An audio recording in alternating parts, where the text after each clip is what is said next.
ഏയ് നിൽക്കൂ, ഇത് നിങ്ങൾക്ക് വേണ്ടിയുള്ള പാർക്കല്ല. നമുക്കിടയിൽ ഓട്ടിസം സ്പെക്ട്രം ഡിസോർഡർ എന്ന അവസ്ഥയിലുള്ള നിരവധി ആൾക്കാരുണ്ട്.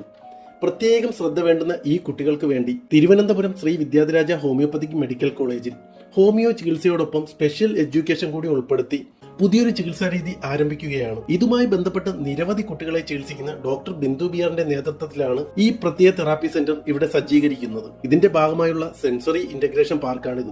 ഈ പാർക്കിലൂടെ കുട്ടികൾക്ക് വിവിധ തരത്തിലുള്ള മണവും രുചിയും ശബ്ദവും സ്പർശനങ്ങളും ഒക്കെ തിരിച്ചറിഞ്ഞ് മനസ്സിലാക്കുവാൻ സാധിക്കും. ലോക ഓട്ടിസം ദിനത്തിൽ ശ്രീ വിദ്യാധിരാജ ഹോമിയോപ്പതിക് മെഡിക്കൽ കോളേജിന്റെ മുഖ്യ കാർമ്മികത്വത്തിൽ ക്ഷണിക്കപ്പെട്ട അതിഥികളോടൊപ്പം ബഹുമാനപ്പെട്ട വിദ്യാഭ്യാസ മന്ത്രി ശ്രീ വി ശിവൻകുട്ടി സാറാണ് ഇത് ഉദ്ഘാടനം ചെയ്തത്. നമുക്കറിയാവുന്ന നമുക്കിടയിലുള്ള ഓട്ടിസം എന്ന അവസ്ഥയിൽ ബുദ്ധിമുട്ടുന്ന കുട്ടികളുണ്ടെങ്കിൽ അവരുടെ പാരന്റ്സിന് നിങ്ങൾ ഈ വീഡിയോ ഷെയർ ചെയ്ത് കൊടുക്കുക. ഇതിനെക്കുറിച്ച് കൂടുതൽ വിവരങ്ങൾ അറിയണമെന്നുണ്ടെങ്കിൽ ഒന്ന് കമന്റ് ചെയ്യുക. വിശദമായ വീഡിയോ ഞാൻ ഇതിൽ ചെയ്യുന്നതായിരിക്കും. അതിനായി ചാനൽ ഒന്ന് സബ്സ്ക്രൈബ് ചെയ്ത് കാത്തിരിക്കുക. അപ്പോൾ